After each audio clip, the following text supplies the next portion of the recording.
एकीकडे मराठा आरक्षणासाठी बनवलेल्या माजी न्यायमूर्ती संदीप शिंदे यांच्या समितीचा अहवाल स्वीकारला जातो, मात्र दुसरीकडे धनगर समाजासाठी बनवलेल्या सुधाकर शिंदे यांच्या समितीचा अहवाल का स्वीकारला जात नाही असा सवाल उपस्थित करत आज धनगर समाजाच्या शिष्टमंडळाने सरकारला सवाल केलेला आहे। शिष्टमंडळ मुख्यमंत्री एकनाथ शिंदेंची दुपारी भेट देखील घेणार आहे। कॅबिनेट बैठकीनंतर ही भेट पार पडणार असल्याचं समजलेलं होतं।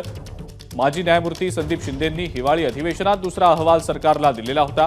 आज सरकारने दुसरा अहवाल आणि कमिटीने दिलेला तिसरा अहवाल कॅबिनेट बैठकीत ठेवला। निलेश बुधावले आपले प्रतिनिधी या संदर्भातली अधिक माहिती आपल्याला देतायत। निलेश, काय नेमकी माहिती? आज न्यायमूर्ती संदीप शिंदे यांचा जो दुसरा आणि तिसरा अहवाल मराठा आरक्षणाच्या अनुषंगाने होता तो सरकारला देण्यात आलेला आहे।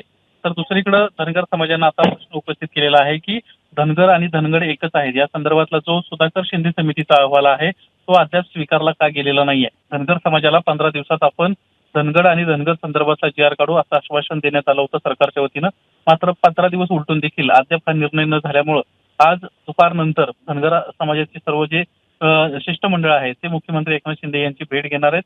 प्रकाश शेंडगे याचं नेतृत्व करतायत आणि काही वेळातच ते मंत्रालयात मुख्यमंत्र्यांची भेट घेऊन ही मागणी करताना पाहायला मिळणार आहे। राज्य सरकार आता सुधाकर शिंदे समितीच्या अहवालासंदर्भात काय निर्णय घेते हे पाहणं महत्त्वाचं आहे। ठीक आहे निलेश, धन्यवाद। सविस्तर माहिती आपण दिलीत त्याबद्दल।